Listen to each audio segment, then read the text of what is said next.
But as far as romantically, I know that people want to talk about me and JB.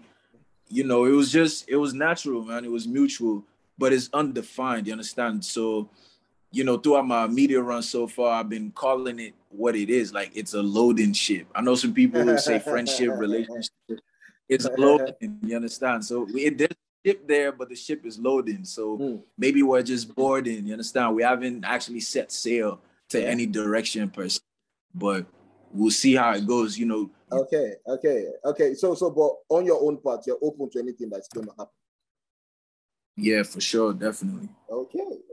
I like that, man. So, Michael fans and Jackie B fans, there could be something there. There could be. We could have another Bam Bam and Teddy A on our hands, then. So.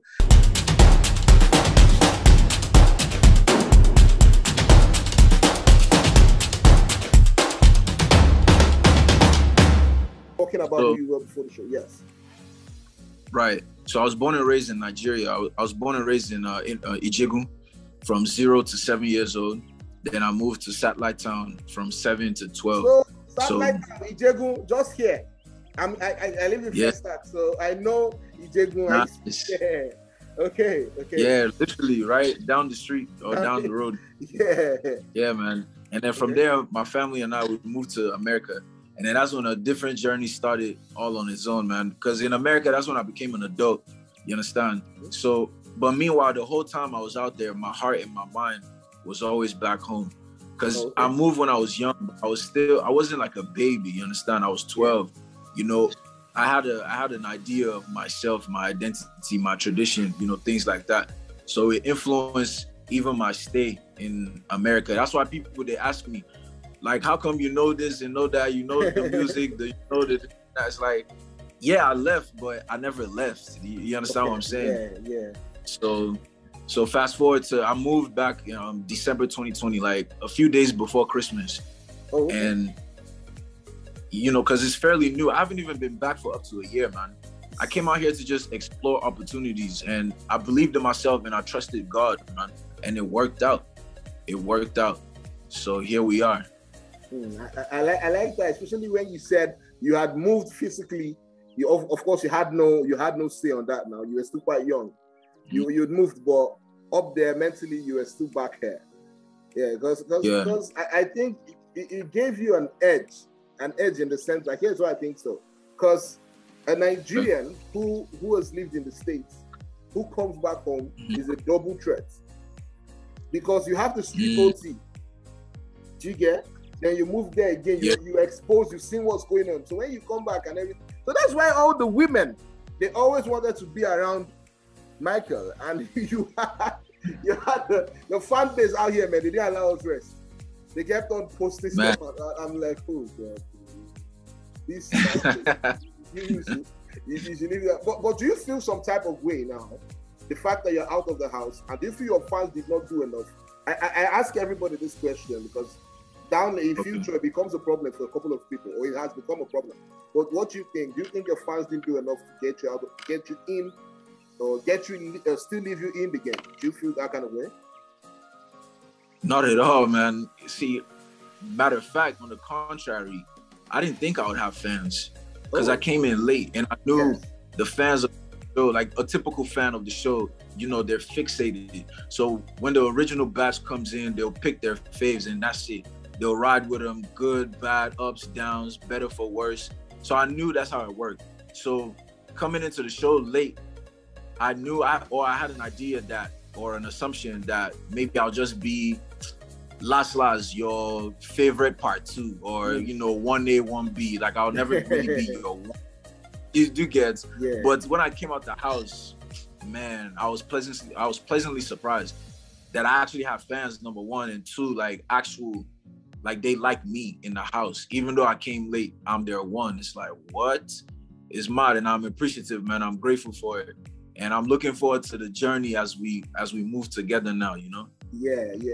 So you're quite lucky because you came home and you were exploring opportunities, and this big thing, BBNaija, landed in your lap. And it looks like you've jumped whatever process there is. You've jumped it and you're like, we up there add it up, because I know you're a musician, so it's going to be quite easy for acceptance now. People are like, oh, my girl, oh, we didn't see, oh. Do you understand? So how do you plan on using that now, this fame and everything you have? You understand, going forward for your music? Yeah, well, immediately I'll go straight into, you know, full-on artistry mode. So new music, new videos, new merchandises that come with, you know, all of that. Just new music businesses. So I'll like to do that for like 1 to 3 years. Although I have room for change and all that, because I know I can only imagine what my future will be like. At the end of the day, God is in control. So yeah, it's just me projecting. Yeah, so between 1 to 3 years, I'll do my thing as an active musician, but then I'll transition into like a label head, because my plan for this platform, like you asked me, is to extend it. Because I know, Lord willing, God willing, I'll continue to grow. I'll continue to, you know, grow mentally as well as artistically, as well as being, you know, in the social sphere. Like, people know me now, so you guys will be able to see my growth. And within growing, I would like to start extending opportunities to other people, starting in Nigeria. So I own a creative agency called Sunday's View, and it pretty much represents artists, and it gives artists like a way, like a distribution type of thing, you know.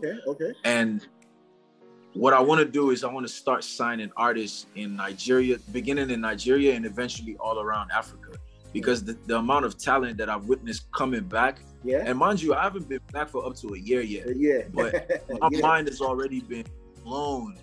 Do you understand? Like, the kind of melodies I hear from the most unsuspecting people, we just be like, wow.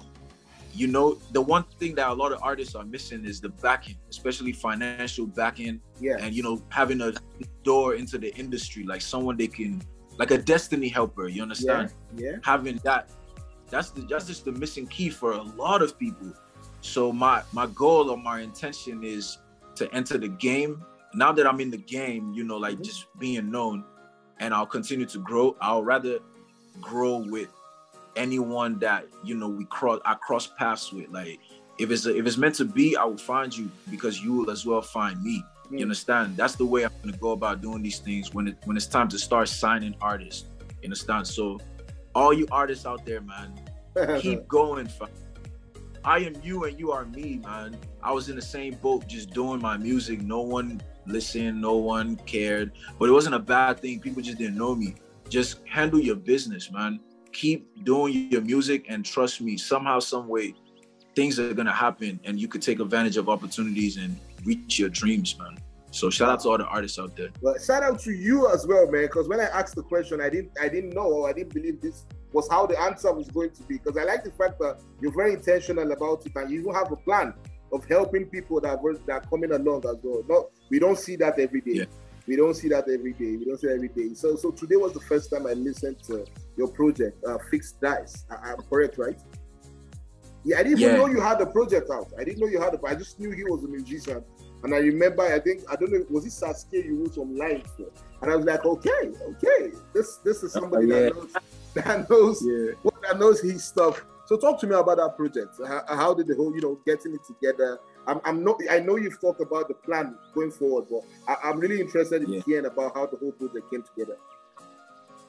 Okay, so that project Fixed Dice came together during lockdown, in 2020.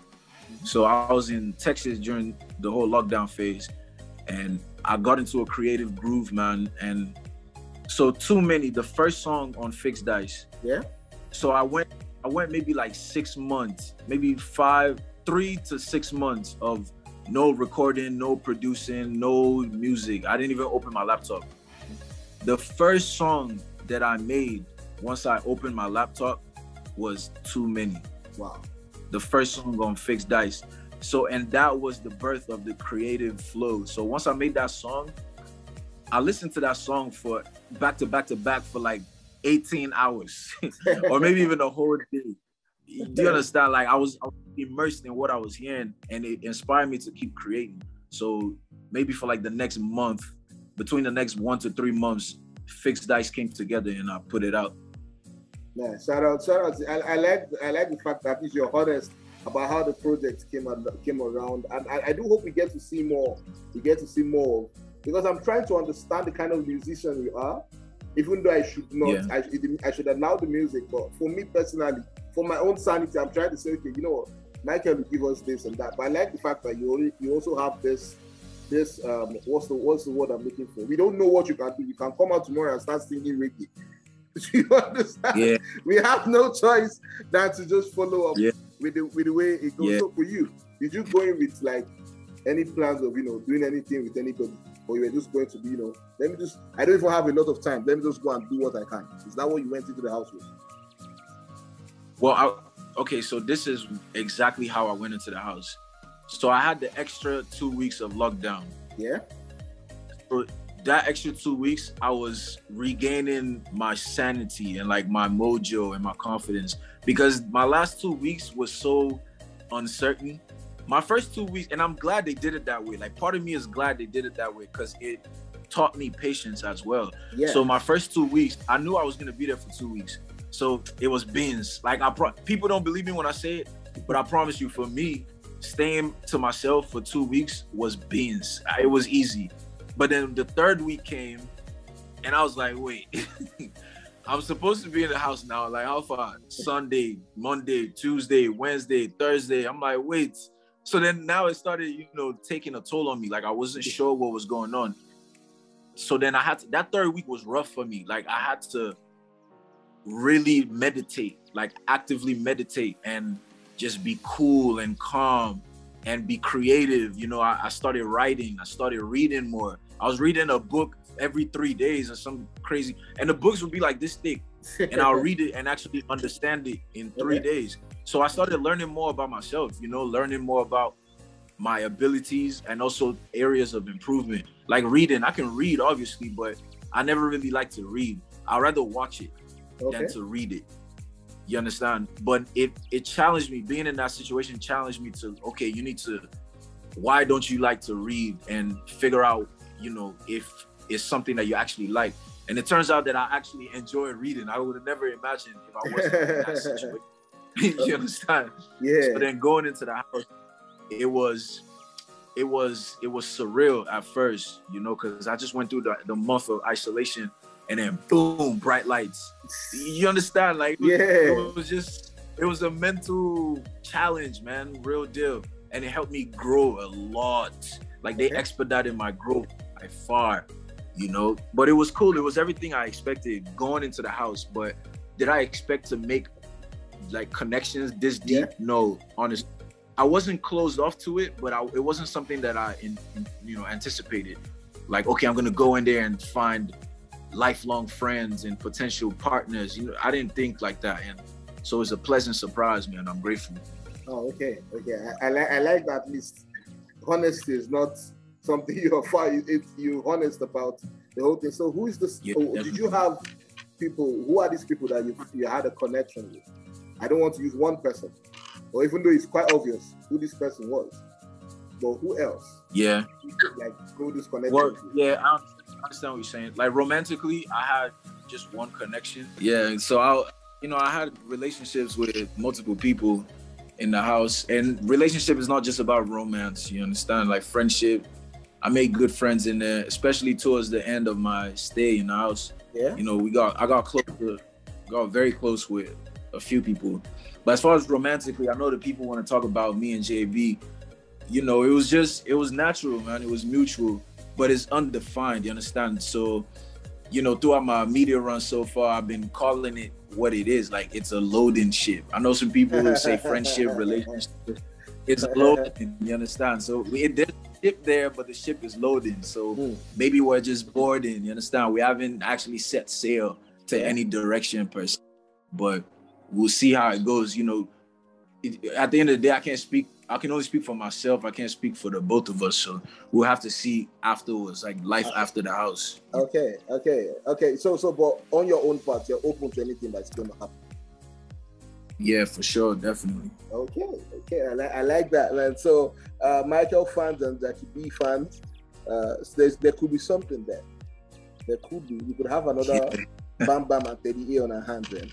So we never know. So yes, Michael, thank you very much for speaking with me. Unfortunately, I do not have a lot more time, but I'm glad that you answered all the questions I wanted to ask at this time. You answered it at the beginning, especially plans for the future and everything. You've spoken about it, and I really wish you the very best, going forward for all the plans that you have. I hope they all come to pass for you and for everything. But before we go, talk to me. Who do you think is going to win now? Seeing what you have seen and knowing what you know now. Say that last part one more time. Who do you think is going to win? Knowing what you know now, seeing what you've seen. Okay. I think, so I started this thing called Liquor Money because I want to see a tie in Shanghai. Okay. So, obviously I have my reasons for one and the other. White is my statesman, he's a cool dude. He was real cool in the house. And I think he's a genuine guy, I would like to see him in that light. And also on the flip side, Rose is like my best friend, that's my G in the house. You understand? So there's that as well. So if both of them, at the very least, even if there's no tie, if both of them make it to the finals, then whoever that wins is fine with me, man. But you never know. There could be a sleeper that comes in and is neither one of them. But I'm not saying they are win, but I'm saying those are the ones that I would like to see win. Okay, my man, thank you very much for speaking with me. I really hope to see more of you. Not just me now. I know we hope to see more of you in the future, and hopefully everything works. Like I said, man, everything works out well for you. So when you're winning the Grammy and you're doing every other thing, and I'll be like, yo, hold on, let me play. I know him. I interviewed him. That time when he came out. Thank you very much, man.